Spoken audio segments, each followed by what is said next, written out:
Uh,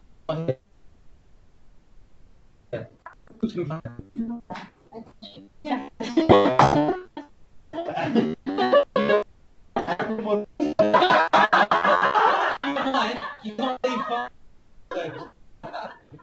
Maybe once here, I can introduce Odeline, who is joining PMNE. She's on just until next February, and it's to help with some of the heavy work that's coming out towards the end of the year, particularly around the DFAT. Contract finishes end of May. So we part-time up until mid-July, and then we'll be full-time with us. So just as the first day, come to the eTools role now. Can everyone hear us online? Yeah, I view live here. No. Yeah. So perhaps we could just go around the table in Manila and say who's here and what our role is, and then do that for Mindanao, and then Mac, if you could then take over and start the presentation. So I'll start. My name is Martin Porter. I work in planning, monitoring, and evaluation. Hi, my name is Julia. I'm the deputy representative.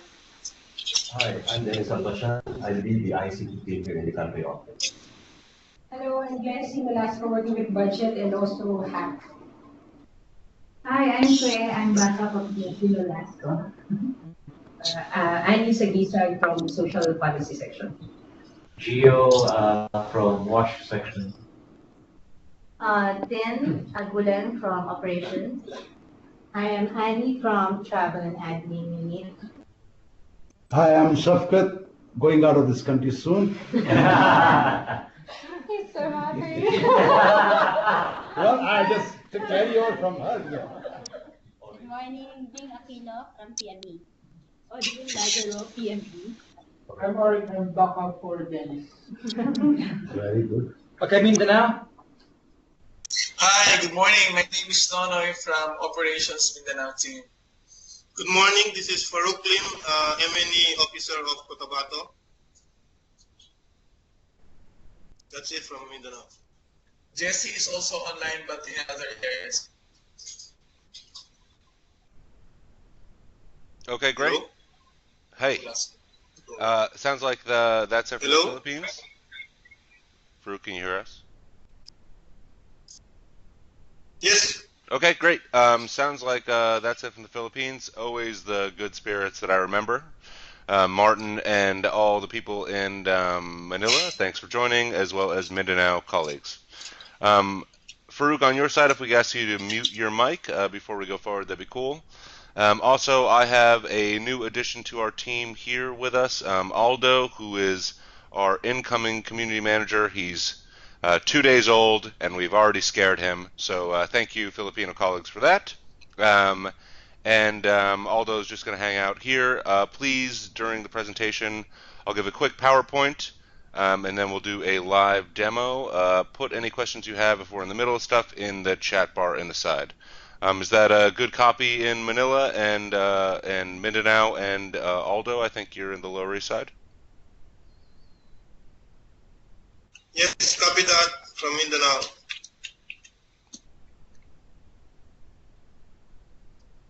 Okay. Yes, okay from Manila. Okay, cool. And Aldo, cool with Aldo, I imagine. Cool. Yeah, I'm Aldo. It's okay here. Thank you. All right, thanks, Aldo. So I'm going to present my Manila/Mindanao. Let me know when you see the image, and then we will go on.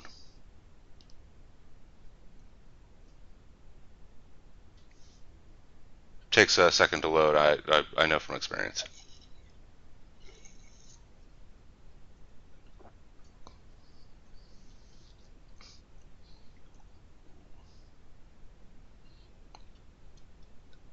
Can we see the presentation, folks?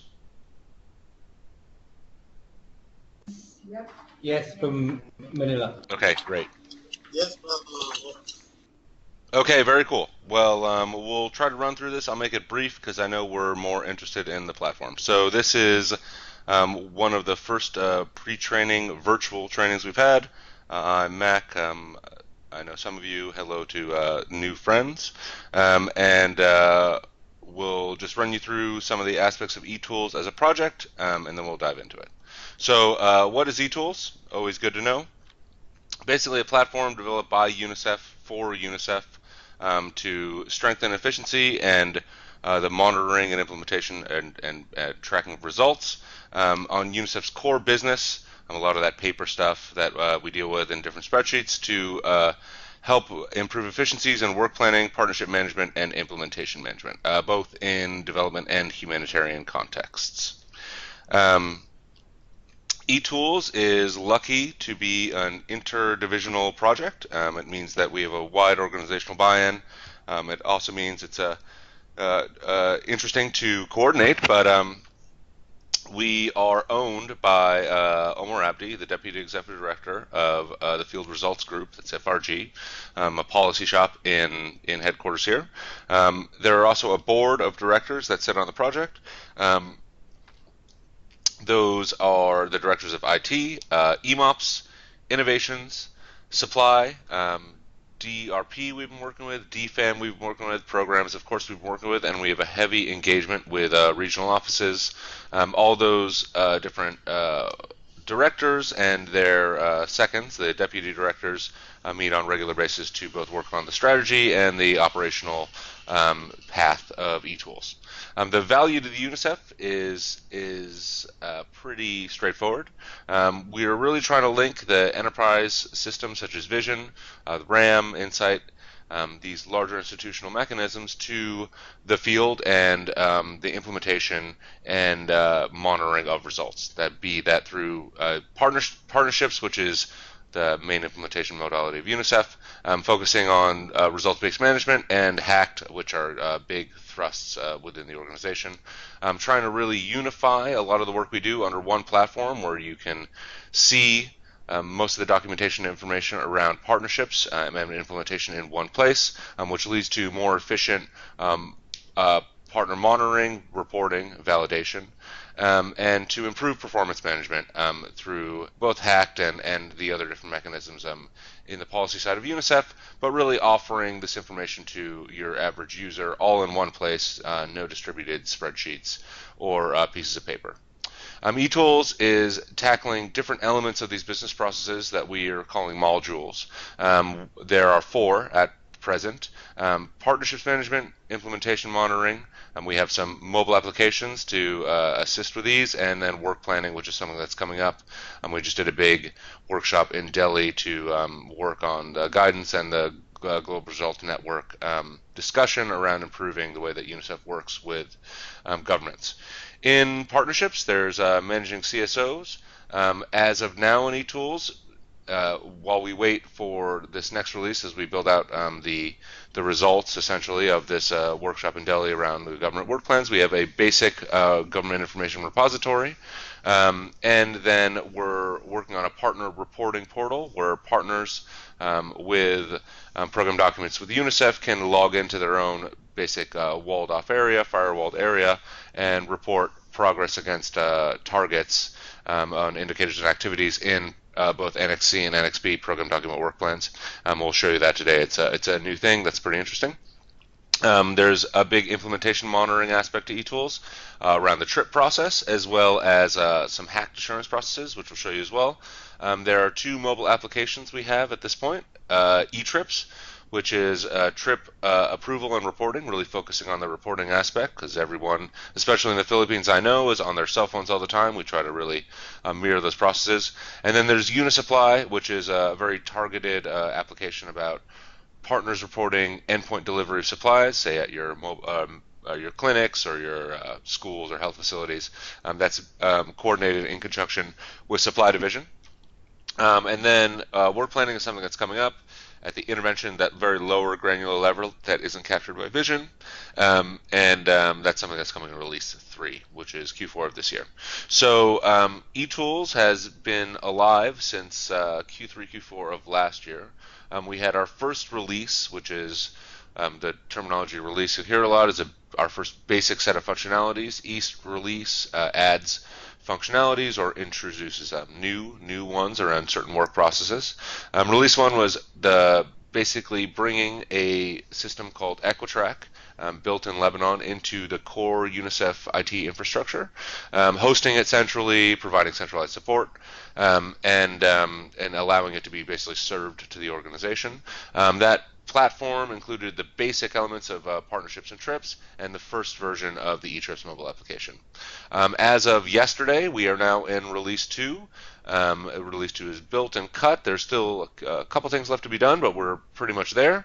It has much more vision and RAM integrations. There's that partner reporting aspect I talked about before, specific hacked assurance tables, both per country and per partner, a ability to manage government partnerships around DCTs at the activity, even at the input level, and that first MVP of or minimum viable product of Unisupply. Release 3 at this point includes work planning, a big work planning module with government, refinements to the partner portal, and then some general usability refinements. And then far out in Release 4, we're talking 2017, is a new version of eTrips, the mobile application, and we're in conversation with DFAM now to manage all in-country low-cost travel, and working basically with that division on solidifying how that would work. Right now, eTools reads a lot of information from Vision. Vision is something that the organization pays per user per license, so it's around $600 to $800 per year. Due to that expensive fact, there is definitely a push in the organization to limit the amount of licenses in Vision. eTools is fully open source and cost-free for the users, so we don't pay for licensing or we don't pay for anything in regards to the software. We are pulling a lot of information from Vision, FCs, FRs, a lot of information from the VDM, the vendor data master, and then result structures, as well as results indicators from RAM, and these sit in different places within the platform of eTools and the different modules therein, which we'll see in a second. The project is a little unique for UNICEF. I'm sure a lot of people in the room are familiar with big project planning Gantt charts or those waterfall charts that we know where we get specifications, give it to a software company, and they come back in 3 years and give us a product that we're not particularly sure of or doesn't necessarily meet the needs of the system. Instead of that waterfall chart, we ask users and our constituencies to see eTools as a bunch of concentric loops, iterative loops. So we plan, we design, and we develop and we test a lot with users. And the Philippines, colleagues on the call, are one of the early adopters, let's say, or one of the first countries to see Release 2. And so this means that as much as we are, our main purpose is to introduce the platform to you, one of the main things we ask for is a lot of feedback on how to improve things. And there are some functions in Release 2 that were a direct result of user feedback for Release 1. The government our ability to capture the government work plans, Bing in Manila can attest to, was a result of some long conversations in Beijing. But again, it means that this is a moving platform. We're continuously developing it, and we really rely on the guidance of users to drive us in the right direction, both on the look and feel of the platform and on larger business processes. So in this agile methodology, we're releasing sets of functionalities and not one big product, and it's really about feedback and learning from the users to improve what we have and to build the next cool thing. In terms of working with country offices, we have a bit of a unique process as well. There is a highly regional office driven consultation process. The IAPRO office and Edgar and Sammy and colleagues have nominated the Philippines via consultations with them on what the best COs suited for the functions of the platform. Once that nomination happens, and we talk with normally the chief of the VME section, aka Martin, with his lovely British accent, we move into where we are now with you guys, which is checking out the preparedness of the office, configuring your workspace, and getting more deeper into the platform. Following this, we're working towards solidifying dates on a workshop, which we can get to later, which is more in depth and involves hopefully a field testing element to really bring these applications out into the wild.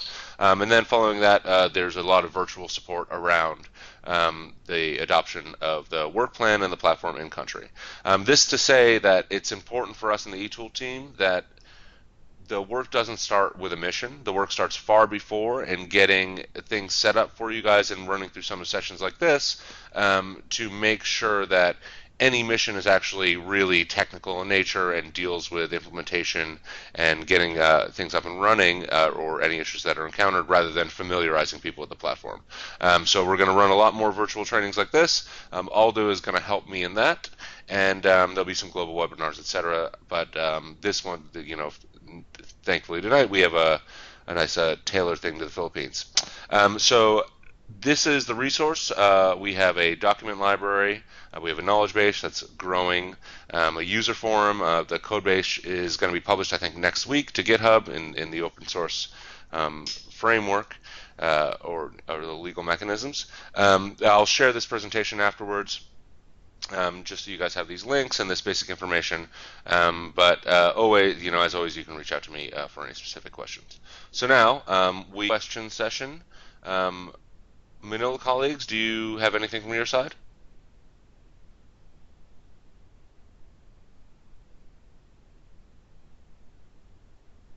Manila, you may be on mute.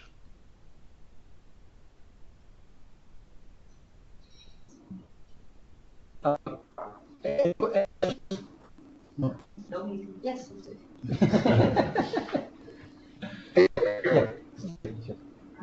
Thanks, Mac. This is Julia. I have a couple of questions. I just wanted to understand in a little bit more depth some of the links to the systems. I think the partner reporting portal sounds really interesting. The way you describe it, it sounds like that it's possible to do continuous reporting, so you can actually add in progress reports as you're going along, rather than waiting for 6 months or annual reporting in the way that we used to do with the RAM. I presume that this is internal. It's not public in the way that the annual report and the RAM are public. Is that correct? You are indeed correct, yes. It's a fully internal reporting on work plans from program documents. It's fully customizable in the reporting period. So you can, in emergency situations under the HPM approach, you can have weekly reports at first, fortnightly moving forward the next month, monthly moving forward after that, etc. So that's a fully configurable element of the platform. Okay. So if that's the case, we could use it for storing information on partners as we're going along, having progress updates, and when people will come back from field visits, they can add information. And then can we pull from it into the RAM when we do our more formal periodic reporting? Is that possible? Not at the point. That's being discussed at this level. A lot of the times we've seen that program documents, especially even the output level in program documents, were a lower level than what was reported into the RAM. So there's some country offices having a mismatch in the level of those indicators. Although this is something that, Julie, you rightly point out, Tim Tacona and those folks in FRG are already talking to us about how we would want to essentially integrate reporting on partners directly into the RAM with a checkpoint in the middle for people to review. But at this point, it's just partners reporting on progress against the targets in those program document work plans. I think it's useful that that there is some internal process for people to be able to upload their notes. Because I think that because the RAM is public, we have to have a level of quality assurance and also making sure that it's relatively diplomatic. Definitely. But is it when you actually upload things in the partner reporting portal? Is it done in Word? You upload like your trip reports, or is it something that you actually write into the space and then you could cut and paste and move it over into an output level report later on? It's a bit different. We'll show you it as part of the demo, but that is a space for partners themselves to log in and report progress against specific indicators or activities in the program document work plan. So it's actually like numbers being reported against targets that show the overall progress, etc. One of the issues with the RAM is the word limit as well. You submit narrative reports with the with the partner reporting, but a lot of things we've heard is that the RAM inputs require quite a bit of wordsmithing around them to get them to hit that word limit with the diplomatic element and to really capture the result you want to say. But as I said, that is kind of an idea in play amongst the policy section here in New York, but not something that we have in the platform now. It's just partners reporting strictly on those numbers. Okay, all right, okay. I think I'm trying to visualize what it would look like. I find the RAM really useful because I think it's good to have a concise summary and something that you can use, but it is only every 6 months, and so there's a need to have something also where you can see that is internal and where there are issues with partners. And so I don't know if this will be the module.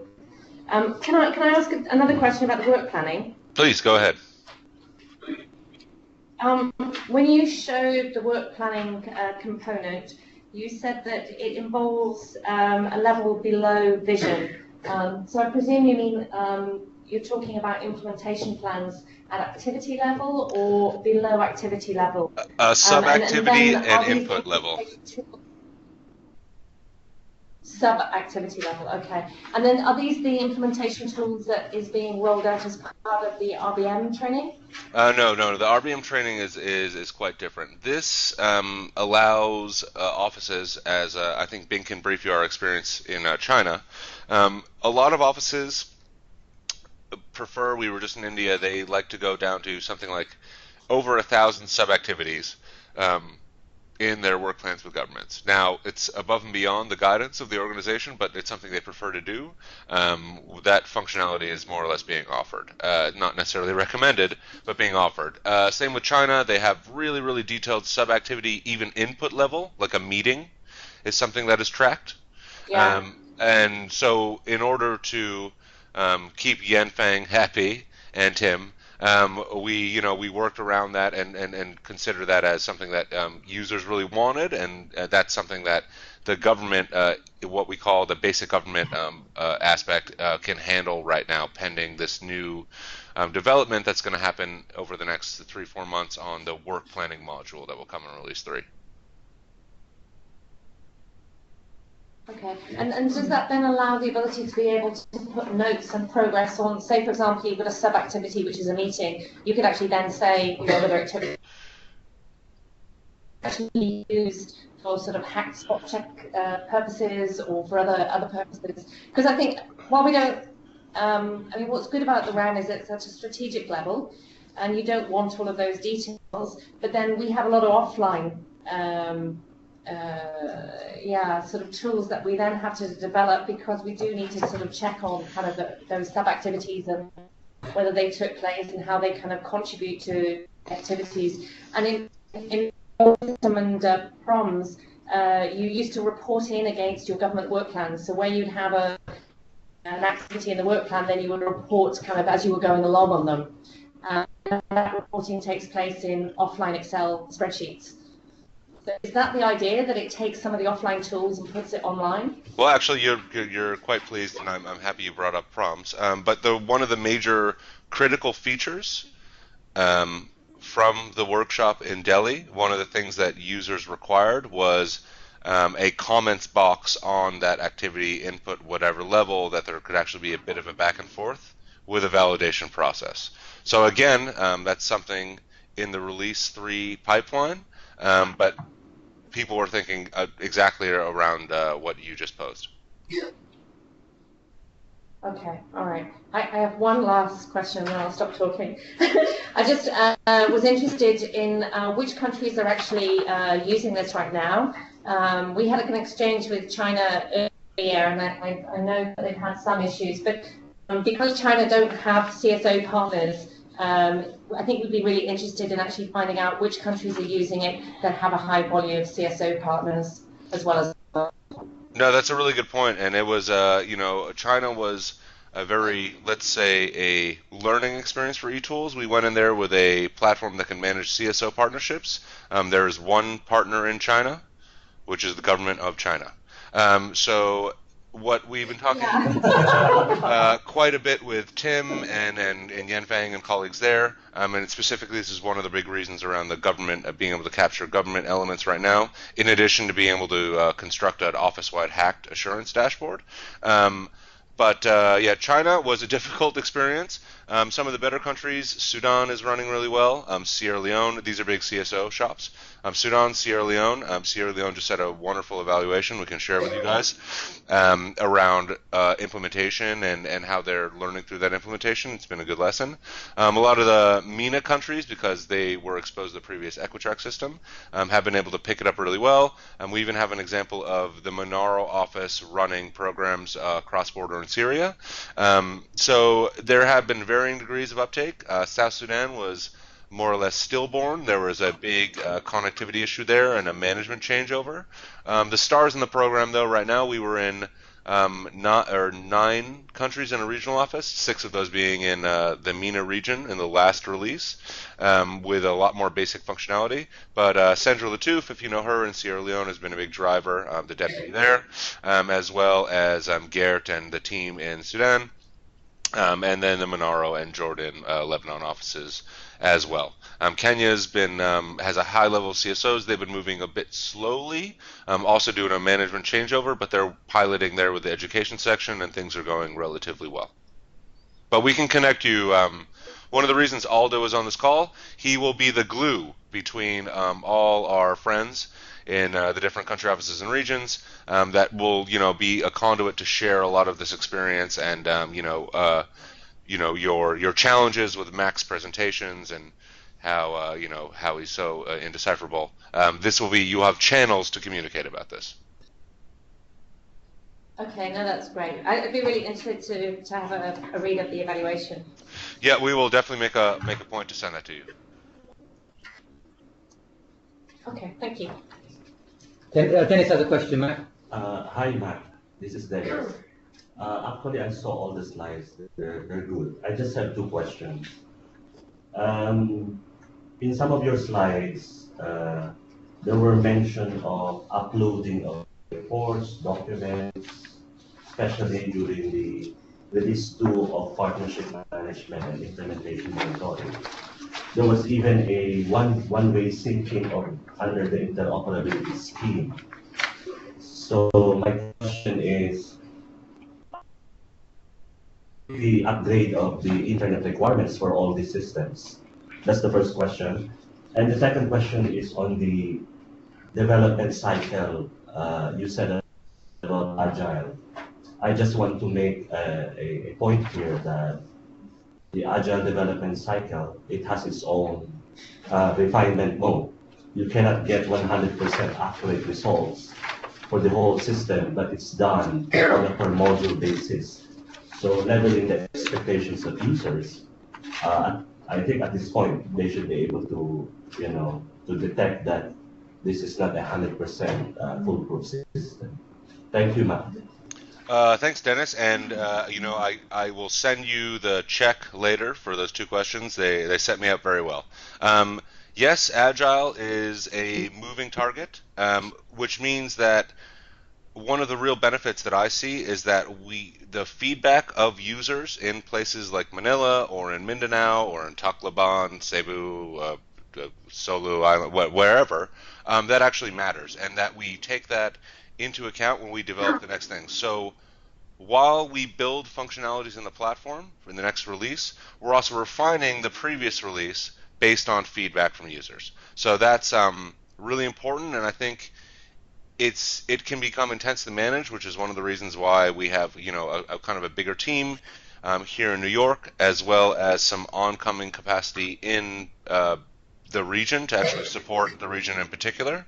But it is user driven, and I think that leads us to a better product in the end of the day, rather than specifications getting shipped out and brought back as a product without a lot of chance for feedback. I know that I've heard a lot of feedback personally around some of the systems that UNICEF uses in that regard, and it's something that I think we've seen a lot of drive on. In terms of connectivity, we like a 512 kb connection will run it. I know in the Philippines you guys are pretty wired over there. There's a pretty good connectivity in most of the places I've been. We can run on 256, but the performance is pretty slow. We run Chrome and cache a lot of things in the browsers to really minimize conversations with the server. So we try to lessen that data load as much as possible.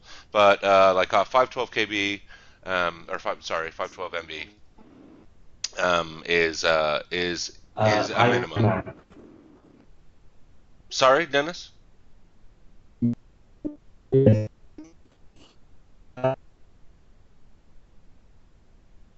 20 Mbps spike here in Manila. But our worry is for those areas which are challenged with limited bandwidth, for example, Mindanao or Cotabato, or some other country zone offices with visa.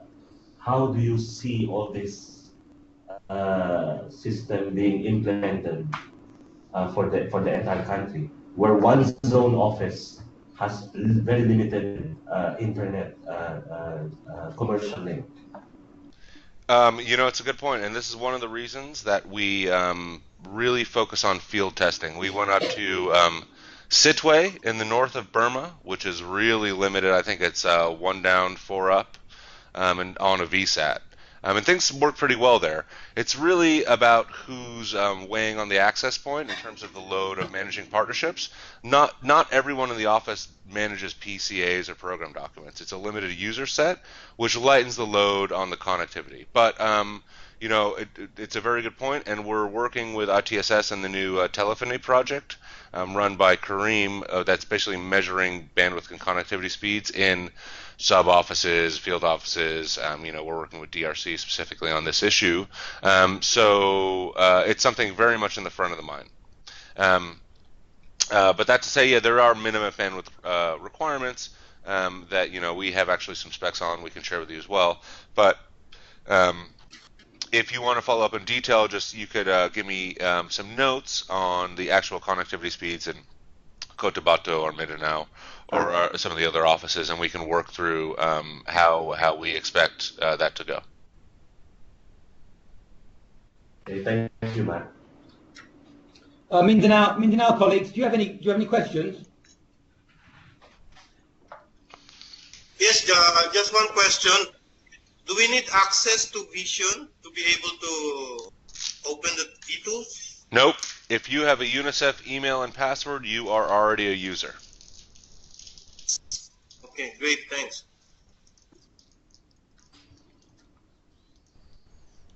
Okay, anything else from you guys? Okay. Mike, yeah.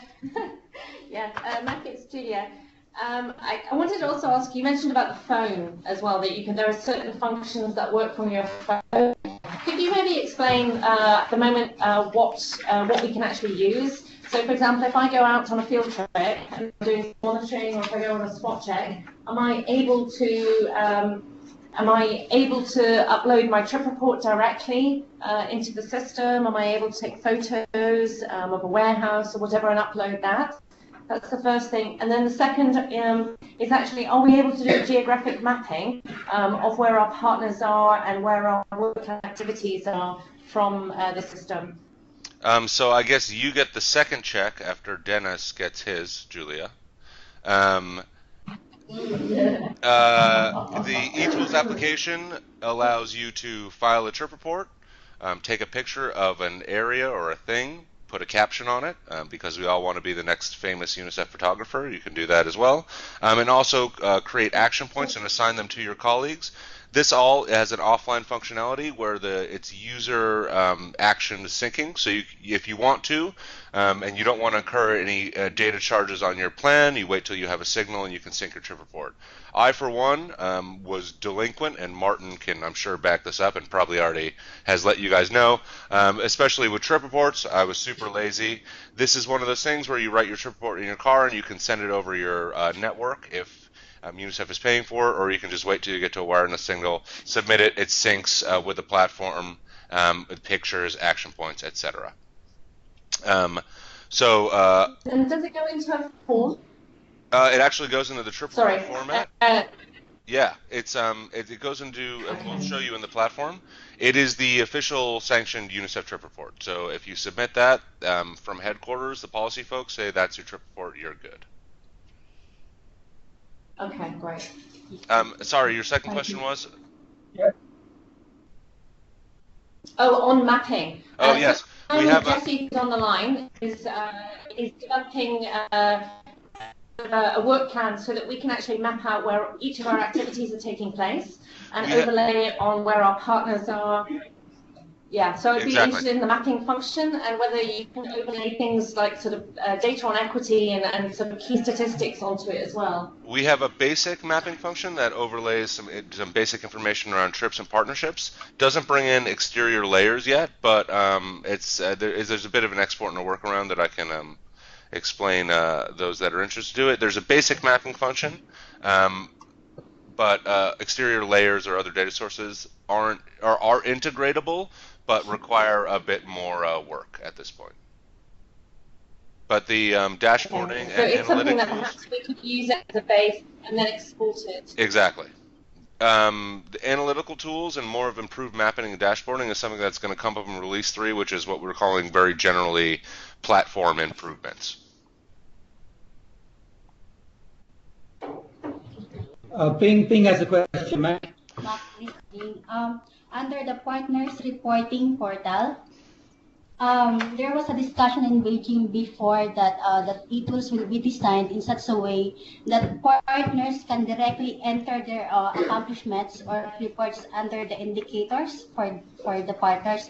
Are we pushing through with that plan? Oh, Bing, are you check 3? Are you trying to make me poor today? Yes, Bing, we will show you that as part of the demo, and it's exactly what you said.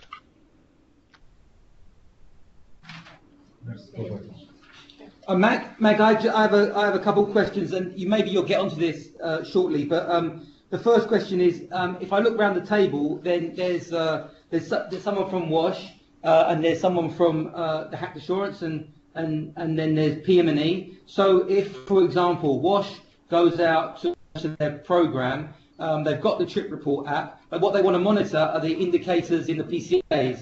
So they'll monitor that. So the trip report, will that capture that just as kind of an abstract thing, or will that link somehow to the RAM indicators? Because the RAM indicators at the output level are at one level, but then they're a bit more nitty gritty in the PCA. They need to know a lot more. It's the sub-activity stuff you mentioned, and even if it's not in the work plans themselves, they're going to be in the PCAs because we need to manage those partners on a day-to-day. So the question is there the magic engine? Have you built that to aggregate from the PCA level up to the output level in the RAM? So that's the first question. And then the second question is, you mentioned the agile rollout process, and Dennis made a point about managing user expectations. So would you recommend, in terms of the way the country office goes forward, rather than we're all in, we maybe pilot this or test this with one section, for example? So I know you mentioned some other countries have done that, but just to get your read on that. And then the final one, and I think maybe you might come to this. You mentioned that it's not just going to be a country mission from you to sort of tell us how, and then it all starts. It's an iterative process between now and August, which is when we penciled in your mission. But if there'll be some kind of roadmap that you'll develop for us that kind of says who needs to do what or what needs to happen, then we can work out who needs to do what. But I think maybe that comes in your next part of your session, maybe. Over. Thanks, Martin, for the fun questions. I'll start last to first. After this conversation, I'll write, you as the focal point, being a couple other people, Julia, as well as to the roadmap specific to the Philippines. So we'll make a tailored approach to you, given the capacities in the office and how it all works. In terms of the adoption strategy, the Philippines is a big place. You guys have distributed humanitarian and development programs, a lot of field offices, big work, I know. In a lot of the sections. So we have different options of adoption, but I think that it would be wise, especially given the scale of your programs, to probably start with a section or with a field office or a combination of the two to prove the value of the tool, take that to the CMT if you needed to and say, hey, this thing works, and we like to do it. This is something that, again, in that adoption or tailored roadmap for you guys that I will work with you on. We'll gauge, what is most appropriate for the Philippines. So this is not one size fits all by any means in the adoption. It's really, we try to tailor it onto what's most appropriate from you. In terms of rolling up trip activities to RAM indicators, not specifically to RAM indicators. However, if you go on a programmatic visit to look at a partner's program document implementation, that programmatic visit trip automatically links to the hacked assurance activities for that partner. So if you go on a programmatic visit, it actually takes one off the table that says this is the minimum requirement based on the risk rating on the cash transfers to this partner. There is that intelligent linkage. The magic engine in terms of rolling this up to the RAM inputs or the RAM indicators, as well as, again, part of this larger discussion about how eTools is going to feed in the RAM, given the specific limitations on the RAM reporting periods and the limitation on the size of the input. But we do link these, any of these travels to, if they're programmatic visits or spot checks, to the specific hacked assurance requirements of those partners. Wilver. Can I ask a question? Shafkat has a question, Mac. Hi, Mac. Just regarding program assurance activity, you said that once that report is inputted, that will be considered as a program assurance activity. But when you look at the assurance plan, if one IP is required to have only one visit for that particular year, based on the risk rating and the threshold, and if this section have paid more than one visit, how will that figure reflect on the results? Over, one was required, but maybe there are 3 visits to that partner. No. So they achieved that may not be looked at reality. Yeah, no, exactly. So this is one of the good lessons we got from Jordan. One of the good examples of user feedback and making it into the system. Jordan does their programmatic assurance activities per program document because they have some PDs that are, tens of millions of dollars. There's ability, and we'll be able to show it to you, and perhaps you and I can dive deeper into it in a session, where not only do you capture the minimum required activities on the programmatic visits, but you also capture the planned. So you can work against your planned activities with that partner, and every programmatic visit you take, if you select that specific program document that you're reviewing against, that counts against not only the minimum requirements, because those are really low, especially I know in the Philippines, big distributed program, etc. You can go to a much greater level if you so choose on your planned programmatic visits against the partner, not just the minimum requirement.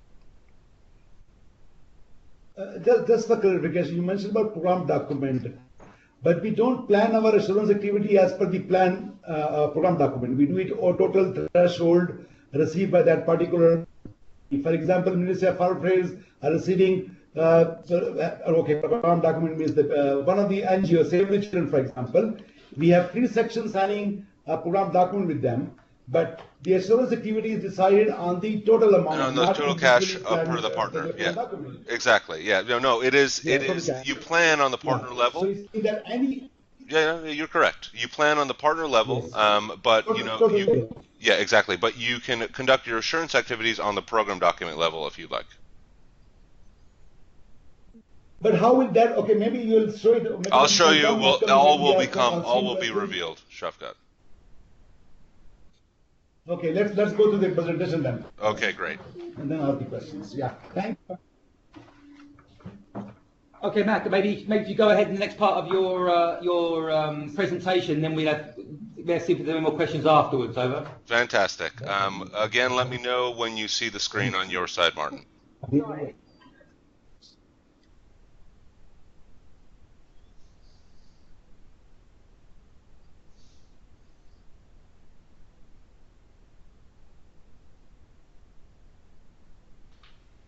Can you see the eTools screen here, Manila?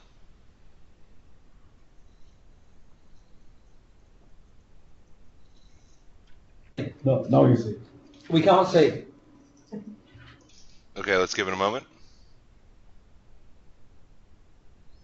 Yeah, okay, it's up. Yeah. Oh, it's online. Oh, wow. Hey, murmurs of approval from the audience. This isn't even the cool stuff. Okay. I'll try to go slow, given the lag in the connection here. So this is the eTools dashboard. This is your home page. This is where you check in the morning. Two things to note here. This green box on my URL says United Nations Children's Fund, and there's HTTPS.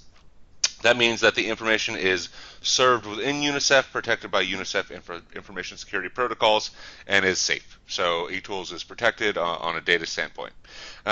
This is your personal dashboard. It knows who I am.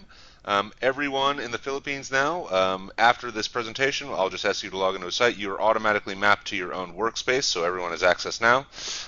This is in the user acceptance testing space, which Martin, Bing, some people have seen. But this is generally our sandbox environment where people create a bunch of fake data. Hence, I have a refill the coffee action point, which probably wouldn't, well, it does play into my office light quite a bit, but not really representative of my work. So there are 4 boxes here on your home dashboard. There's a trips box on the left side here, this green box. It is all the current trips I'm going on, previous trips that I went on, any trips I'm supervising that I can approve from the platform, also from the mobile application. So this is basically a quick area where you can jump to all the travel that you're taking or anything you're supervising and approve it if you need to. Next to that is the action point box. This is any action point assigned to me from a trip. So a colleague's out, I'm the education chief, there's no roof on a school, I get a thing assigned to me that says, hey, the school needs roof, or from Sierra Leone here, I needed to eat more pawpaw fruit. That was assigned to me by a friendly colleague there. But anyway, this is where your action points all pop up, and you have due dates. I'm obviously way overdue on both of these, and the status if they're open or close. On the bottom left box here is changes. This logs the last 10 fields that I've changed by minute. For those that are interested, eTools actually has a log for admins where you can see all the fields changed by user by second, so some real accountability and real transparency on the movement of things in the office. And then the bottom right here is my partnerships. These are any partnerships that I'm a focal point on, quick links to those specific documents, as well as the dollar values. There are 3 other dashboards. There's the indicator dashboard, which is changing, which kind of going to get deleted as we have this new partner reporting dashboard. The more interesting thing is the trips dashboard here, and we'll give it a second, I know, with the connection. So the trips dashboard visualizes all the trips that happened, all the trips that are planned, all the trips that are approved, completed, and canceled. It allows you to sort and sift by the month that the trip took place. You can also add a trip via a quick link button here. The trips are visualized in this bar chart by office by section. So for Manila, or for the Philippines rather, because you guys have a number of field offices, this would allow you to very quickly see what sections in what field office were traveling the most. Here, because this is again the sandbox environments, there's some weird environments. Philippines is there from Martin's testing, but you have a quick view here of all the travel in the office by field office by section. If you scroll down, it shows you actually by section the total approved trips, completed trips, and then actions that were assigned and actions that were closed via section as a whole. So this is a quick visualization of all the travel in the office. Lastly, there is a hacked dashboard. And I'm sure the hacked officer, whoever or who's sitting in the room, is going to be happy with this, as this is what we were talking about before. Or Shafkat, this is you. This lists the partners, lists the type of the partners, whether they're shared, information around the micro assessments, and the cash transfers. This is all read from the program documents, so this is automatically or intelligently populated. If you can see here, this is what we were talking about before. In the programmatic visits on the right side of the screen, you not only have the minimum requirement and those that were undertaken, but the planned programmatic assessments against the partner, again, based on the risk rating and the cash transfers that they've received, and the assessment rating as well. So here you actually have the ability to plan beyond the minimum required programmatic visits per partner at the discretion of the office. Spot checks here, we have the minimum requirement and the undertaken spot checks, as well as the audits, the minimum requirement and those that were undertaken, and then any flags for specific follow-up. This, as when we talk about the trip section, the trips taken as programmatic visits, as the type of trip, automatically count against this table. So this is your office-wide dashboard. It's useful, I think, very much from a hacked element. There's a map that is going to take a second to load here, but it is as Julia's question earlier. I was able to, thanks to Martin for sending some shapefiles, able to configure the specific space for the Philippines. We have it's going to take a while because there's a lot of I did administrative level 3, which is I think almost 1,000 points, but anyway, that is to say that there is a level of visualization here that is specific to the Philippines, and we can select the layers here on the oh whoops, this is actually, I'm in the wrong workspace, but anyway, this is configured to Lebanon. We can show you your map in a second, but that's to say there is the ability to visualize via the platform. eTools has two main sections in terms of the data that we use to do everything, as partners and trips. So partnerships and trips. In staging here, again, these are a bunch of fake partners. There are 4 elements to the partnerships level details. There is the partner, that's the specific partner you have. There is the agreement, which is the term for the legal agreement, that's the PCA or SSFA. There is the intervention, which is the program document level. And then there's this new tab to capture the government level activities. So that's a bit separate, but it links back to that hack dashboard for the offices in total. But is the ability to plan government activities down to a very low level or sub activities inputs, as we mentioned before. So here are all the partners in our fake test space. We have a fake ACTED and a lot of other partners. This is synced with Vision, and once I jump through this, I will actually, let's show you right now. Here is the Philippines workspace. This is all the stuff in the Philippines. Because I'm not a staff member of the Philippines, there is nothing for me in here. But if we jump to the partnerships, we've synced your partners already with the Vision Data Master. Here are all your active partners from Vision with some basic information about them. So we have the vendor number automatically imported, the type of the partner automatically imported, phone numbers if those exist in the Vision Data Master, etc. We can jump into one of these here. Let's say the Alliance Against AIDS in Mindanao, which is timely. The full name of the partner from Vision, a short name if you guys have an acronym in the country, and then a cool little checkbox here to say, yes, it's been synced with Vision. This is the information we get from Vision. There is the address and the phone number as per Vision, risk type of assessment, microassessment, and the risk rating of the vendor imported. Let's jump back to the UAT space real quick just to show you some of the functions. We have all our fake organizations here. Awesome partner organizations, one of my favorites. Wish I worked for them. Here again is the basic information about the partner. You have the full name. Because this is fake, it's not synced with Vision, thankfully. The short name of the organization, basic information about them here. You have the ability to write an alternative name in Tagalog or Waray Roray or whatever type of local spelling you would want to use. The hosting all the assessments and audit records with the ability to upload those documents here for reference. Staff members of the partner, all the interventions or the program documents assigned to this partner. So here's some basic information about them. You can jump specifically to those interventions.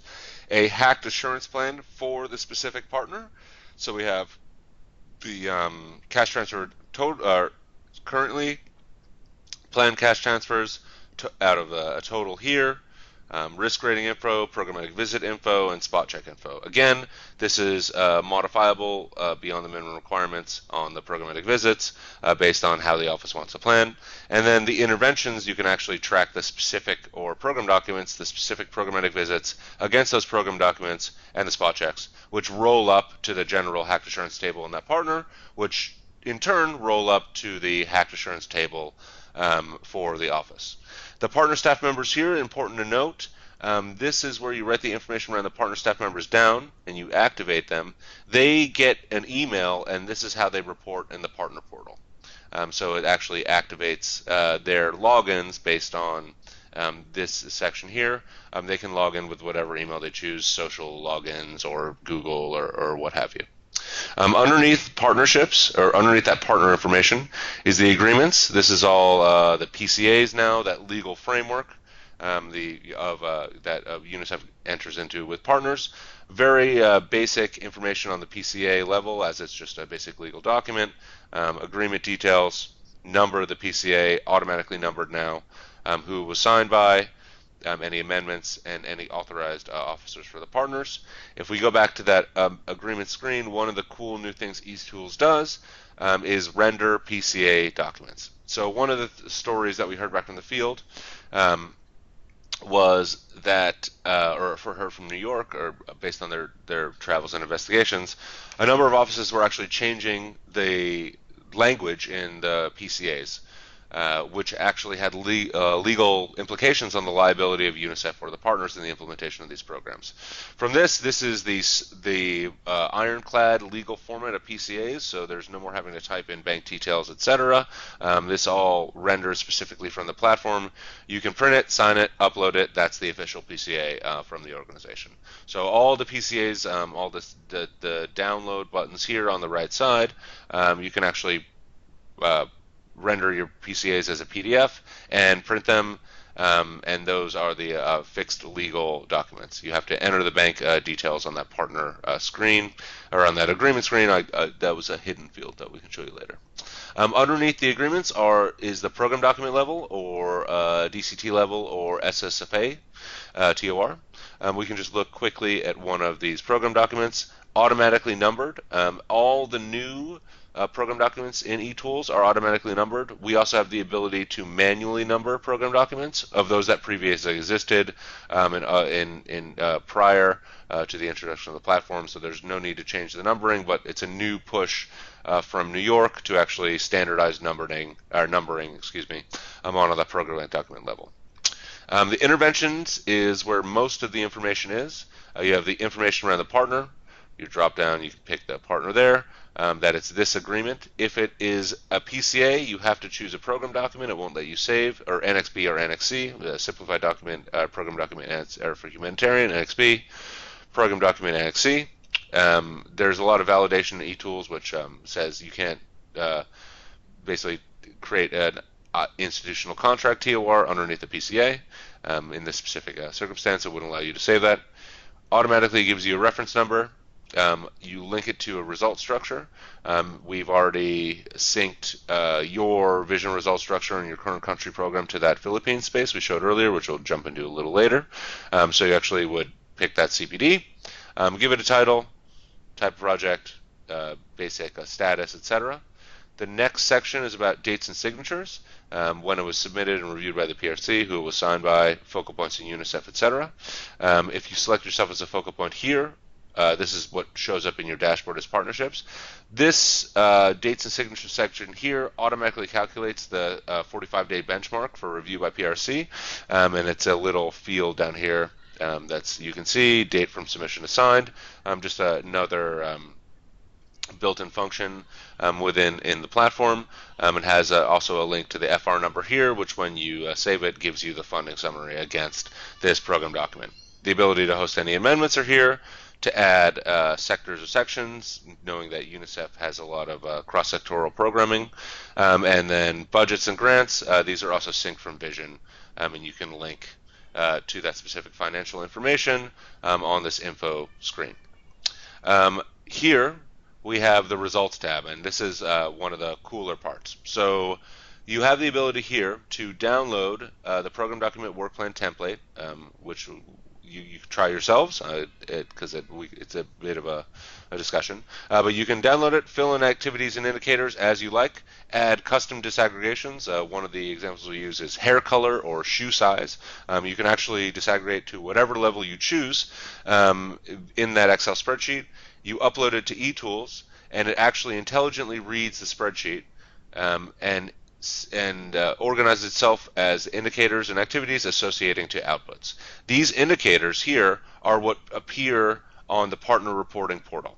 So if this program documents indicator, or the program document work plan, have indicators associated with a specific program document, if the staff member is an authorized staff member on the partner, and they receive that email to log in, when they log in, they only see these specific indicators associated with the program documents with their organization, and they further can customize their reporting around that. But that's to say, the system intelligently reads a program document work plan with the targets and the goals on the CSO as well as the money spent, especially on the activities. But you report against that the target on the indicator. For that indicator, and again, a customized time period. You also have the ability, Martin, I know you probably will ask me a question about this, to link this program document to specific RAM the indicator that's associated with that automatically syncs.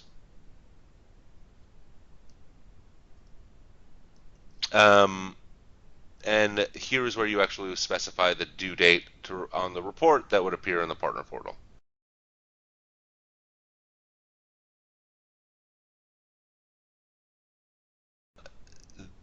There is the ability, oh, sorry.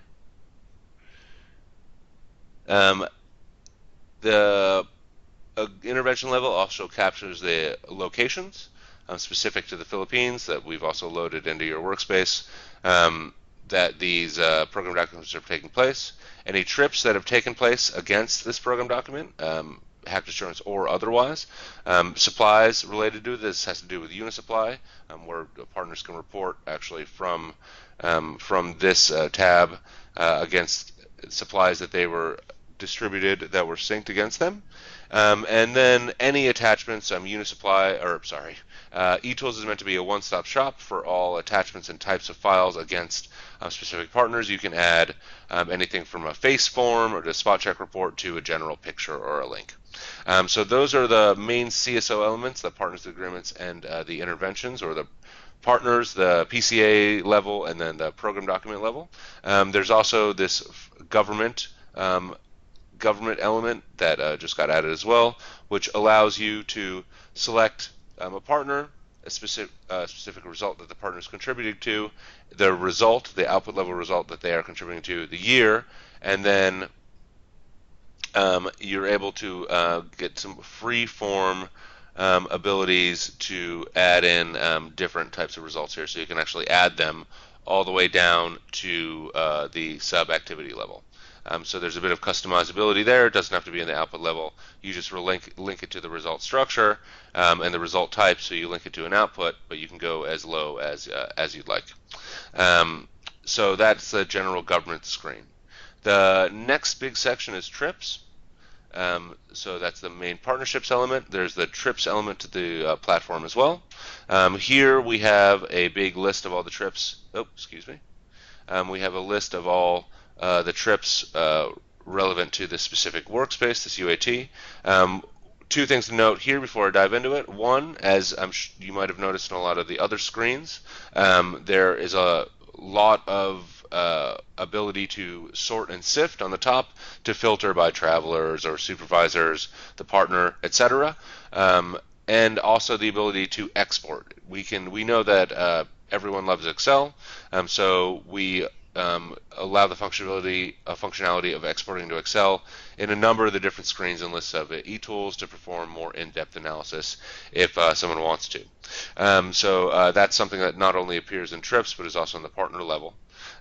We can dive into one of these trips here. You could also add one if we'd like, just to see the basic structure of that trip section. I'll just wait for it to load here.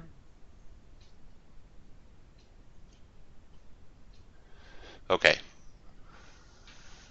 So there are four main tabs in the trip section. There's a planning tab on the left, reporting, attachments, and general checklists. The main bulk of the data here is in the planning section. There's the traveler, the status of the trip, everything starts as planned, and then based on approvals, it goes through approved, submitted, etc., or submitted and approved. It knows as the traveler is the user.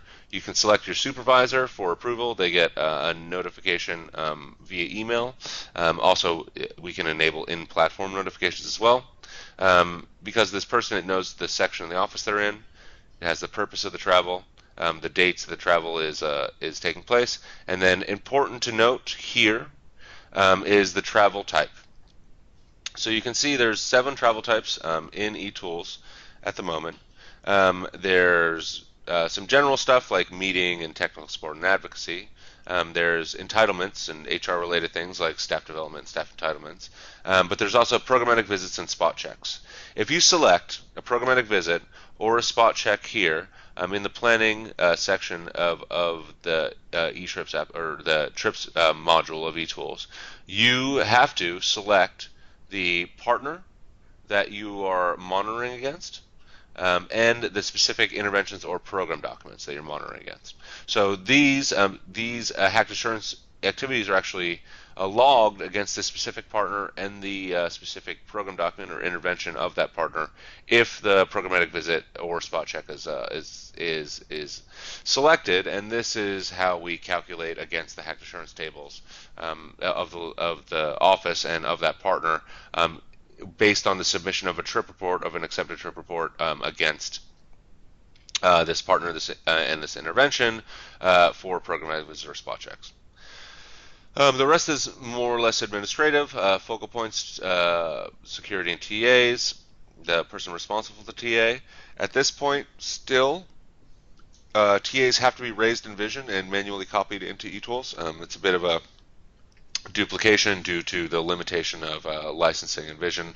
It's very easy to read stuff from Vision, or it's easy to read stuff from Vision, but it's much harder to write into Vision. That requires licensing discussions. Anyway, here's a more selection on the approvals in your trip process. I've selected a partner and an intervention that I'm programmatically visiting. Here's the approval section. Since I'm the supervisor on this trip, I would merely have to click the approve button and save. That would be an approved trip and the date. Budget owner, HR, rep approval if it's international, etc. Here's an admin section below that to assign a driver, a supervisor for the driver, and again some more checkbox around logistics. The TA reference number is entered in there.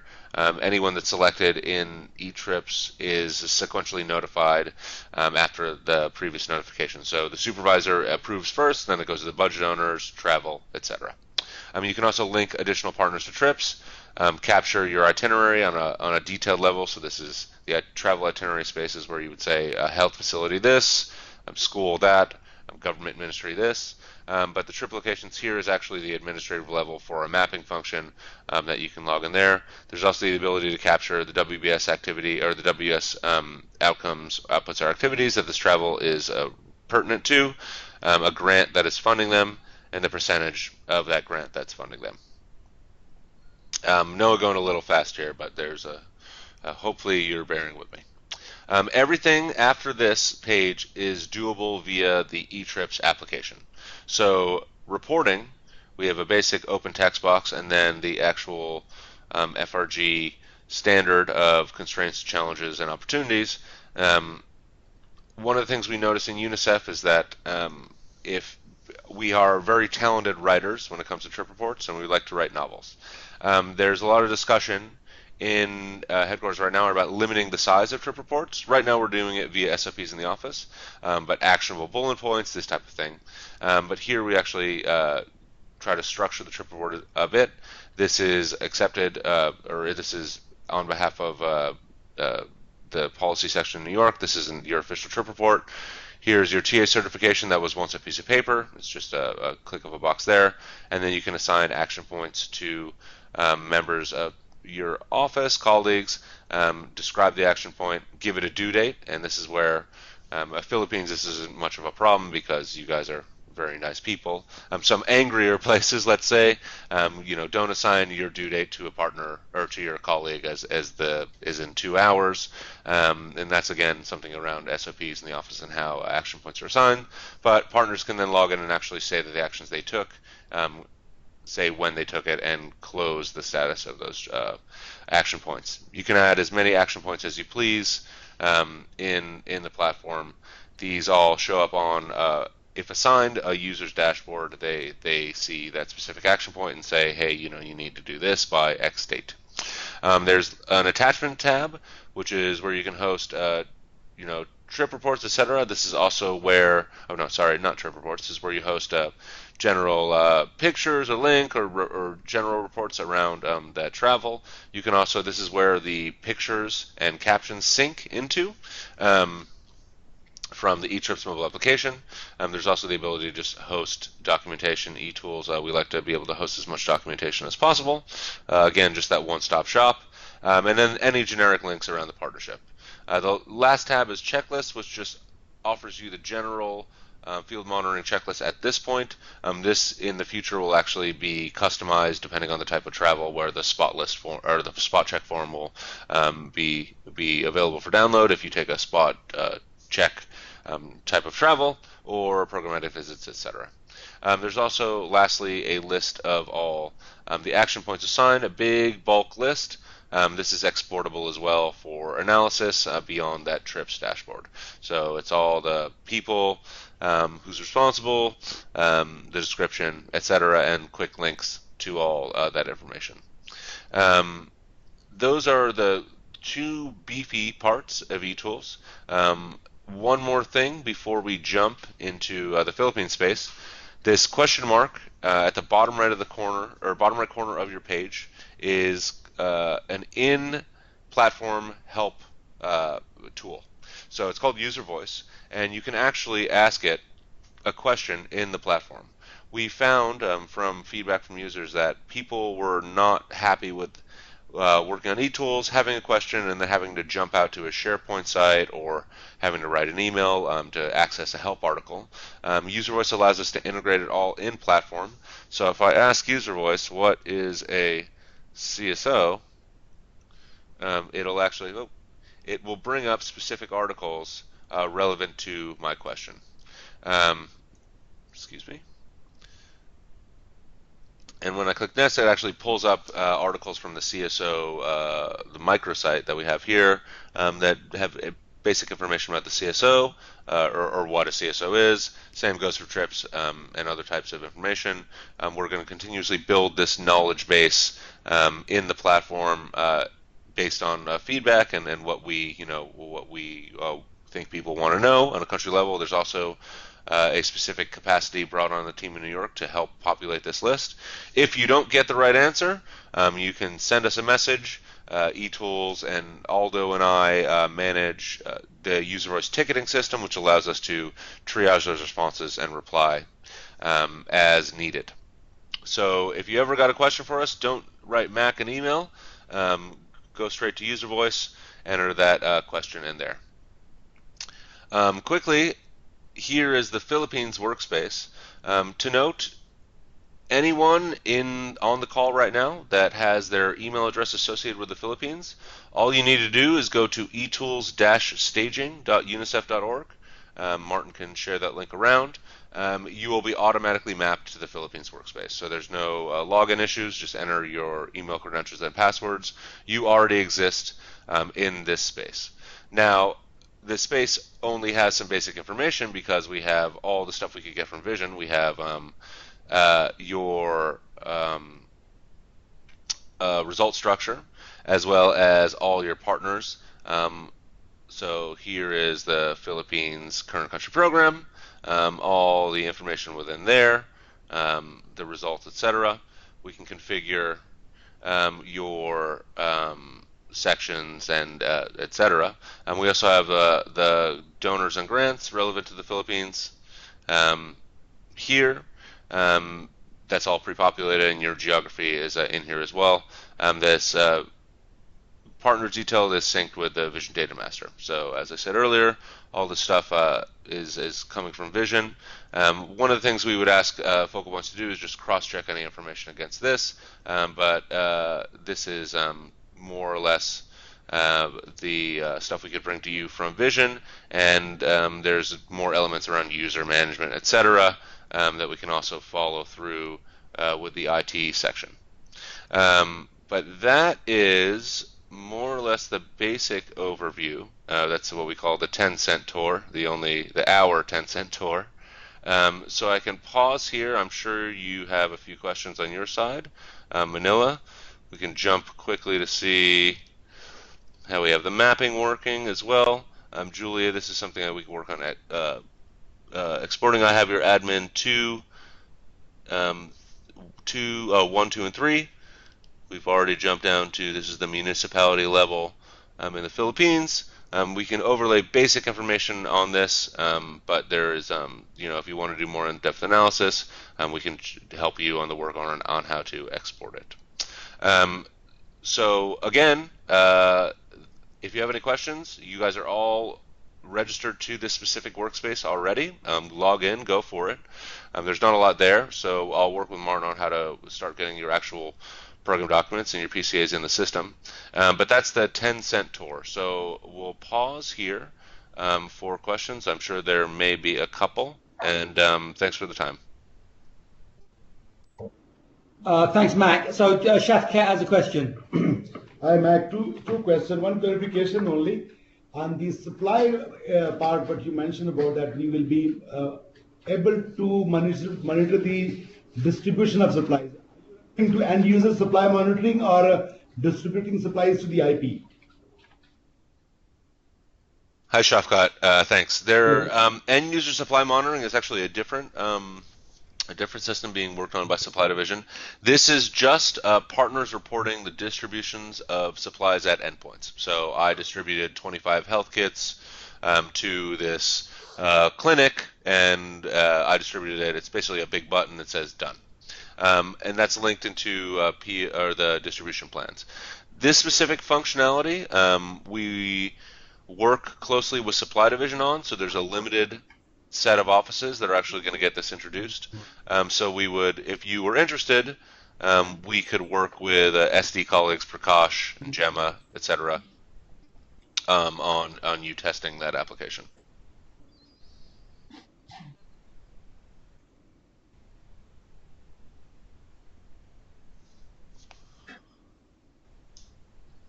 Mike, can you please repeat the answer because it seems to us a Chinese language? If only I spoke Chinese. The quick answer is... Yeah, that's what we were thinking actually. I know, one day. It's a connection. The quick answer is that it's partners reporting distributions of supplies at endpoints and just that distribution. And Supply Division is an owner of the application, so we would work with them and you if you were interested in testing. Shay, over. Yeah, that is the only word we understand, Sheshe. Okay, the second question on the spot check. like you said, that spot check, the trip report, when we select the spot check, we have to select the IP, we are going to do the spot check, fine. But in Philippine country office, our staff member are not doing the spot check. We have a LTA service, third-party service provider who does the spot check for us. In that case, how would we report in our assurance plan activity if the TA is linked to spot check? That's my question. All right, that's a good question, Shafqat, and this is actually something that there's a bit of discussion around. eTools has the ability from Equitrack to capture third-party monitoring, programmatic visits, and spot checks. This is a big thing, especially I know some of the parts of the country have more difficult access issues, and third parties do a lot of that legwork. We were just in India. We're going to be in Afghanistan. Very similar. Right now, it is linked specifically to staff travel. However, this third-party monitoring portal, there will be another portal that was going to come forward in Release 3.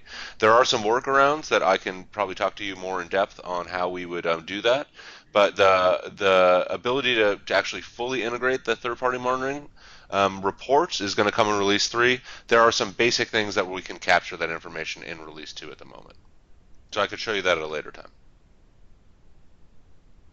Okay, fine. Because what I'm trying to understand here, that if the spot check achievement will be only through a trip, but that is not the case in our country office. We do the spot check through a third-party service provider, and how that will reflect to our result of achievement of assurance activity. I mean, it's a very good point, and that's well taken. I think that that's something that we would probably want to have a plan bilaterally, and I'd show you that specific functionality, and if it met your needs, then that's something we would go forward on. But we can bilateral that one.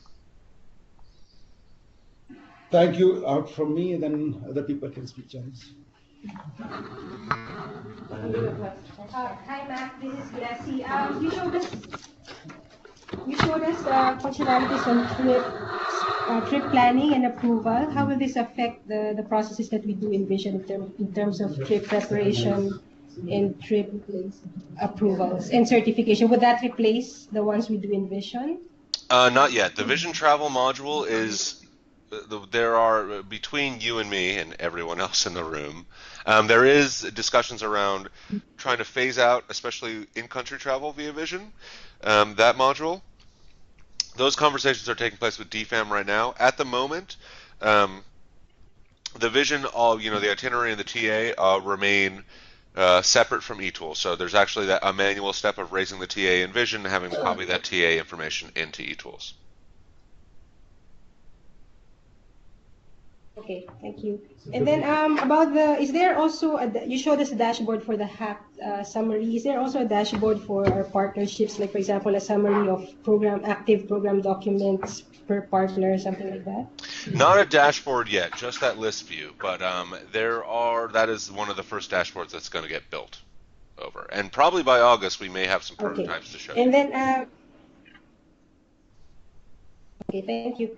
Lastly, would there be restrictions in terms of the usage or the maintenance of the modules? Like, for example, in uploading or entering data on program documents, would everybody who has access to it also would have access to, let's say, accidentally delete or change or whatever? No, and this is all right. This is man. I'm going to have to ship a lot of money to the Philippines for this one. No. We mirror more or less the table of authority. So in eTools, it's role-based access. If you are a partnership manager, you're going to do the things partnership managers can do. If you're in the M&E section, you can change results. The drivers are not going to be able to go in and delete the result structure for the country program. So it's very segmented, and we try to mirror your authority and your responsibility in the office with what you can do in the platform. But that's an excellent question. Okay, thank you. Hi, Mark. This is Annie. I'm just interested in knowing what kind of management reports can be in terms of travel can be generated from eTools.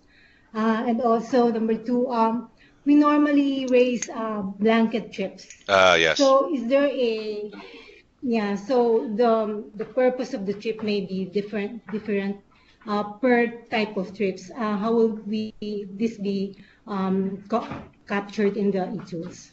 So this is another good point, Annie, and I thanks for bringing that up. Blanket TAs and blanket trips and monthly trip plans is something we're really starting to see, and despite the fact that New York doesn't think that this really exists so much, offices do it a lot. And for me, I'm the kind of guy that says, hey, if offices do it, and Martin can attest that sometimes New York doesn't know completely what happens in countries. This is something that we've seen. This is a request, and it's a real thing. We have specifically a workaround right now, and that goes to your first question around reports. There is no dashboarding around beyond that initial trips dashboard, which isn't really too thorough around trips. But there's always the ability to export to Excel and to run more detailed analysis.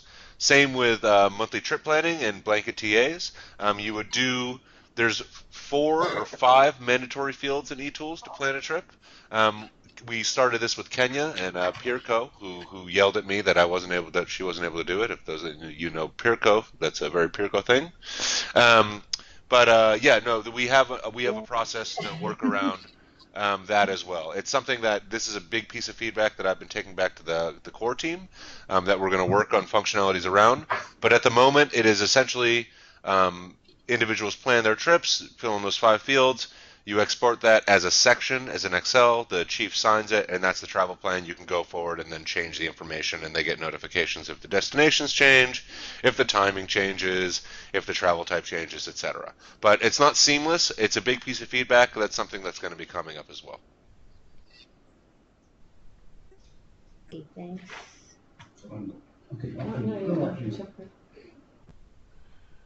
I tried 3 times. You go ahead.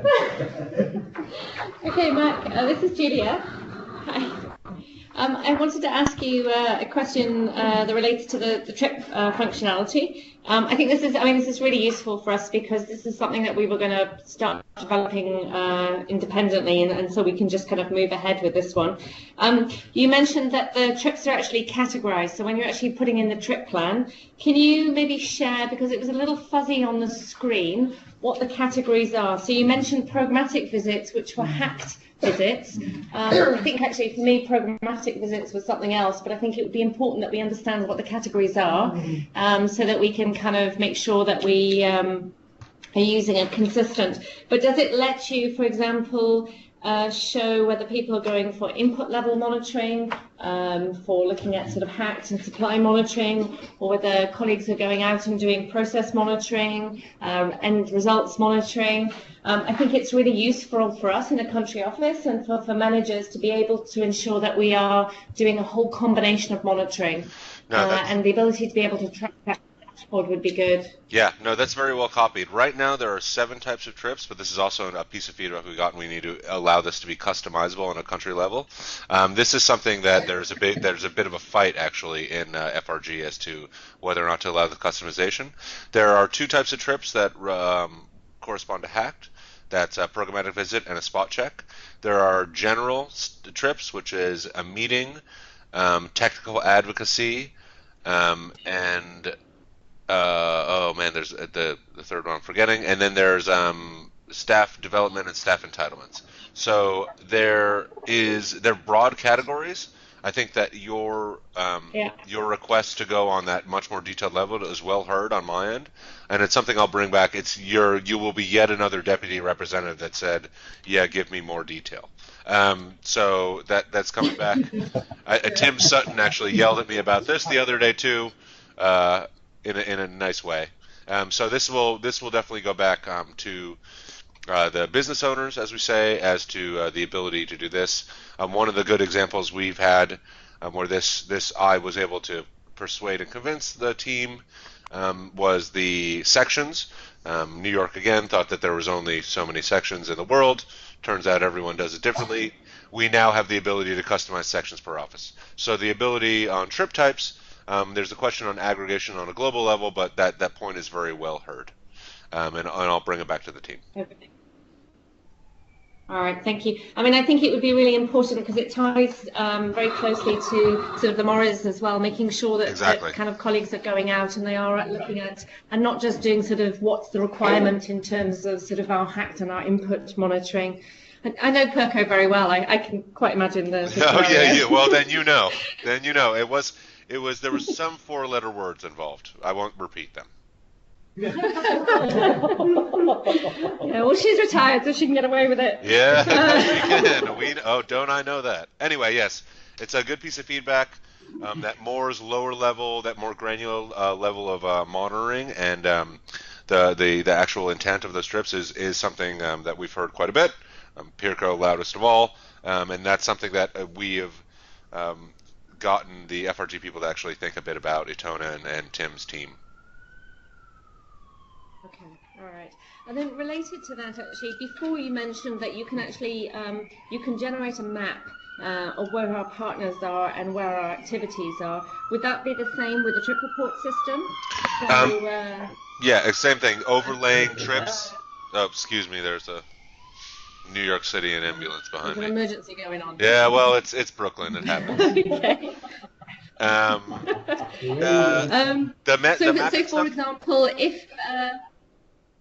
So for example, if we wanted to look at, if colleagues were outgoing monitoring, we could actually create a visual to actually show that, showing what monitoring took place that corresponded to where our partners were. We could also look at what monitoring took place corresponding to where our activities, and that again would actually help us ensure that there's some level of sort of equity focus in terms of our monitoring as well, that we are getting out to some of those regions. It's much easier to do it on a visual basis rather than a sort of an Excel. Well copied. As a former IM GIS kind of guy and a mapping person. Yeah, really important to me. This is something that is already on the slate for the platform enhancements in Release 3 that's going to be Q4 this year. Right now it's basic representations and visualizations of the mapping. We do want to go into that deeper level and adding in more layers. There is the ability to do that in the platform. That requires a bit more of a workaround. That actually is that's something that we train IT colleagues on how to do that if they want. But again, that's something that's okay. No, that's great. Okay, that's great. And then the last question, again related to sort of the mapping and the trip reports. You mentioned before about the ability to complete a trip report using your phone or a mobile device when you're actually in the field, and upload photos. Would that would also be, it relates to Shafkat's point about the third-party monitoring, whether if we have third-party monitoring set up, whether they'd be able to do that, but also whether it would log their GIS location. I think it's good for us to actually check that our third-party monitoring is taking place where it should be taking place, because we have some very sort of sensitive parts of the country. And so, yeah, I mean, it may be something very specific to kind of countries that are working, or that countries have conflict situations, but being able to log and ensure that the third-party monitoring is taking place as we expect it is. This is one of my own personal experiences from Pakistan, where one day they found out I think 30% of the third-party monitors were in a cafe in Lahore when they should have been far somewhere else. Your submission of anything you log in your phone is actually geotagged by the software in either Android or iOS. The third-party monitoring portal is just beginning to get scoped. And this is something actually, because the Philippines has a really in-depth experience about this. This is something that, Julia, we'd actually want your specific feedback on, or a bit of guidance. But right now the app is just the link to UNICEF staff, as I said earlier. Okay, all right. I think it'd be something to maybe for later to explore. Definitely. I mean, I think we also had experiences when I was in Cambodia of, how could I say, paying for monitoring trips that were taking place under a tree and all coming from the same location. So I think we've all got stories. Yeah, we all do. Yeah, we all do. Yeah, sorry, Mike, one more question, still on TA. On this eTool, I understand, if I'm wrong, please accept my apologies in advance, that eTool is developed for only a program, is kind of a program monitoring tool, or help program monitoring and all those things. But when you look at the TA types there are some entitlement related travel also. So is that going to be manipulated? What is the relevance of, like, say, home leave? What is the relation of home leave with the program things? Why this type of TAs are also there? I mean, Shafkat, I'm sure you probably know more than most. Home leave is definitely not a hacked assurance activity, but the ability to Yes, just of have course not. visibility on all the trips that are taking place in an office is something that, if we were capturing half the trips, why don't we just capture the other types? So there is, those entitlements, staff development and staff entitlements, home leave being a type of entitlement, is captured in the system just for the question of analysis. Some offices have an issue where some staff in particular are taking all the missions and all the representative travel. This is a way for them to balance that and to just trace a track on their own who was traveling where. In terms of the specifics of those entitlements, that's something, an HR type of report. Again, all exportable by Excel, so there's a sift and filter thing. But you're right, home leave doesn't have to do with hacked elements. It was just something that was able we were added to the platform for extra value. And one last comment on here, that how would this mean that accounting entry will be still raised in Vision? These are only kind of paperwork, or kind of not paperwork, but in eTool paperwork, correct? Yeah, the actual parallel- TAs, the TAs are still raised in Vision, but the approval process takes place via eTools.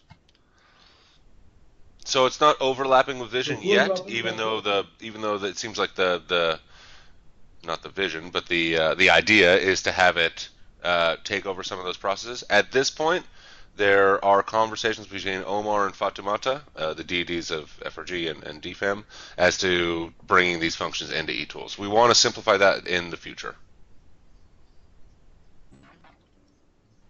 Okay, we'll learn as we go in then. Yep. Mindanao colleagues, do you have any other questions?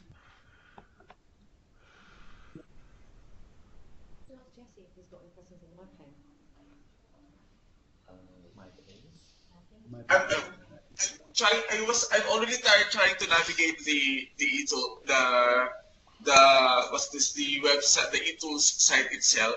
The question is about in terms of analyzing all the data in terms of sign-offs. Are there required sign-off aside from, say, for example, as a practice, I uploaded the assessment documents of Bangsamoro Development Agency and then the audit reports. So how is it going to fit into final analysis if there's any, for example, if any officer can access it, upload some documents, do trip reporting, and then say do programmatic visits, and towards the end, is there a way to consolidate all the information that's being uploaded in the eTools for one partner, for example? Man, now I'm in your workspace. I want to find which partner you just uploaded to. You guys are quick in the Philippines. In terms of consolidated reports, that export function and really analytical, the in-depth analysis, the general reporting via the partners is just visible on the screen. So if you want to do like more in-depth analysis about specific aspects of the different partnerships, that would be an export function, and you can see that there's a button in eTools that's relatively easy to access. One last thing I want to show you guys. Sorry, Martin or Mindanao, are there more questions on your end? Yeah. Can you read out Jesse's question? Yes. Okay, Mac. Yeah, there's a question from Jesse.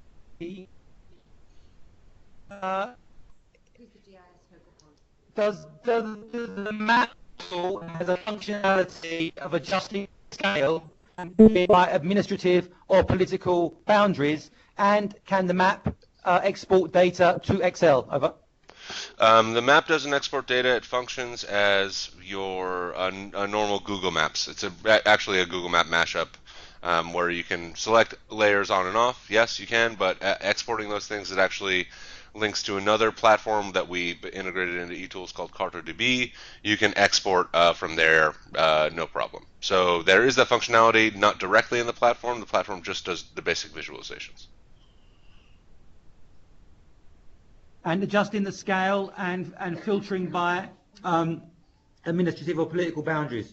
Yeah, exactly. It's similar to a Google mashup or a Google Maps, where you can with a bit of a filter on the administrative boundaries. Okay, thanks. I've got one quick question, which is in 4 parts. Oh, great. Okay, so it's not they're not big. So just so I understand, when you say program document work plan, I think that's what in the olden days maybe we called PCA Exactly. results framework or results matrix. You're yes. correct. Okay. Good. So then, if there's going to be a function where the partners can report their progress directly online and it's going to upload, then if I guess you're already going to do this in the roles and responsibilities and the roadmaps, you'll include, what partner training there might need to be in terms of to get them up to speed on what we're doing, Exactly. and when that might take place. It's in mission. Yeah. And then the final thing. And then the final one was quick note you there, mentioned Martin, is that whatever. I'm sorry for I'm taking the lag to my advantage here. No, go ahead. One of the key things in that is that whatever partners we engage, the partner reporting portal is not going to go to all countries. It's going to go to ones that have some strong history of partner reporting. I think Philippines makes a great candidate for it. We coordinate on the global level with some. It's more of like the trusted partners or people that have a long history with UNICEF. This is a very new thing, exposing things to external partners. There's a lot more. We proceed with a lot more caution, and there's reputational risk involved, etc. So if we chose to, and I think we should, engage partners to report in the Philippines, we'd want to make sure that we sensitize their global partner or their global counterparts to know what was going on, to understand what our intent was, etc. So. Yes, we really want to go forward with that. It's a bit more of a political configuration, which in New York, sometimes every once in a while they do political things. But we would, work with you on picking a few key partners that probably had global counterparts that we would sensitize to the focus of the work. Okay, so then when you talked about the function of creating the PCA document within the eTools. So would the PCA results framework be created from eTools? So that's an option we could use if we wanted to use it, or that's kind of the way ahead things should be going, and that's how we should be creating our results framework. And then that automatically then creates the link between the trip reports and the upward link to the RAM output. It's a good point, Martin. And this is something that we've heard different things from different offices. The consultations the results framework with a partner is often a consultative process, and it's something that takes place in a meeting. Let's say, we're going to do this, we're better suited to do this, etc. So there's a question about whether we want to plan that in eTools, or if that's something that gets filled in with eTools after the consultation with the partner. Right now, it's the work plan and program document, which is the same as the PCA result structure, where it's indicators and activities that link to outputs that should link to your RAM outputs, etc. And you can fill in as many activities and indicators under them as you want. We have to get a clearer understanding on the global policy and then the process. From my understanding and from what I've seen, a lot of that is a good meeting with a partner can take care of a lot of that, and then you fill in the work plan. But my boss is really keen on kind of expanding let's say the life cycle with partners and moving eTools into going all the way from the RFP stage, the consultation stage, into the formalization stage. Right now, we're just in that formalization stage, and those conversations, I imagine, will take quite move at the speed of headquarters, as we say. But right now, it's just that finalized work plan that the partner's going to agree to report against. So that some of that stuff is still outside, although there is, again, you're not the first one to bring this up. All right, and then the final question then is around, you mentioned release 3 was going to be in Q4 this year, and I think release 4 is going to be in Q1 next year. So if in terms of Philippines, if we're one of the first countries in release 2, then how does the whole shifting and incorporating release 3 and 4 then work for us? It'll be additive, so whatever's in release 3 will build off release 2, but we imagine that the Philippines actually is a big program and kind of one of the priority programs of the organization. So we're open to revisiting in a physical way, but we want to. And Aldo, if I haven't lulled him to sleep with my face and voice made for radio, we're going to be working on a lot of global webinars and refresher trainings and these new sensitization trainings. So there's a whole structure built around sensitizing offices that have brought on Release 2 or even Release 1, introducing them to the next set of features. Depending on how things go in the Philippines, we really envision being able to do that remotely because it's just adding on a piece to what you guys will already know at that point. There is also the possibility, and very much, as your office is important to us, of revisiting in terms of mission, bringing you guys to a regional thing, or engaging virtually via all the help and the user support we have. We're really building up that team. So we are really trying to engage a lot of that additional, let's say, add-on stuff virtually, but there is very much the team, and my job is to be flexible specifically to the needs of countries and to what they want and how they best see bringing on stuff. I know you guys do quite a bit of work with government there. I have experience working with government there. And that may be something that we want to focus a bit more on, but there are different modalities we envision on bringing countries up to speed that adopted previous releases on the new functions. Over. Okay, thanks. Does anyone else have any more questions? I have one question for Mac. I noticed that in the portal for the partners, say for example on the partner staff members, I noticed that the email address for the partner staff members is basically required. Does it mean that any report that we intend to do with a partner, may be trip, hash assurance activity, programmatic visits, etc., will also automatically goes to the email of the partner? No, but that's a good point. This is going to be if you saw in that beginning presentation, the partner portal refinement is one of the big release 3 things. Notification to the partner is a very interesting idea. We haven't gotten that far yet, I have to admit. But that is something that, that's a good piece of feedback that we'll bring back to the team. This is something that, you can submit via the user voice question on the bottom right, and that gets into bottom right of any page you're on in eTools. And that gets entered into the larger discussion. But that's a very good point, and thanks, Jesse.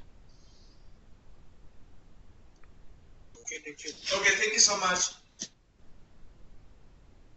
Okay, Mike, that's all the questions from us. Okay, great. Well, I don't think I have any questions from you. Martin, I will follow up with you and colleagues on timing for a mission. We have, that tentative date. I'll just write a quick email tomorrow when I get into the office trying to firm that up. You guys now are fully good to go. eTools-staging.unicef.org. You're in your workspace, and we can start making plans, Martin, Bing, Julia, as to how to get that populated. We're going to bring forward actually some capacity here at a central level. We're busy sourcing the funds and recruiting to help offices populate data, but that may be a bit slow for your liking, so we can work forward on a customized plan for you guys. Okay, Max, so you mentioned earlier that you'd share a roadmap or propose, when I asked about roles and responsibilities and who might do what within the country office. That'll be really helpful for us. I'll reshare the list of who's around the table here, who's in this initial group, and what their roles are. And then you can see where that work might be spread out in terms of preparing. That's great. I also I made a note of the questions that we had. So I'll jot those down and share those just to make sure that I captured what we asked and what you answered. And then if I missed anything, no, I'm accountable. Chime in. Oh no, yeah.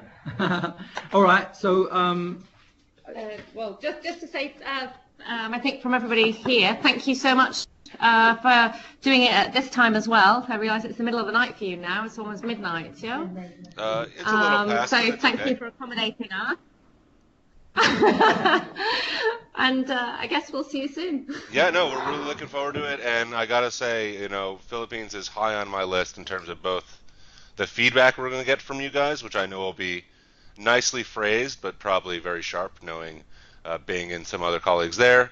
And yeah, we really look forward to engaging you guys to help us make this as good as we can for all the other offices. And we'll be in touch with Martin tomorrow Okay, and work forward. Okay, thanks very much, mate. Good night. Thanks all. Thanks, guys. Thank you, bye. Bye. The question, which takes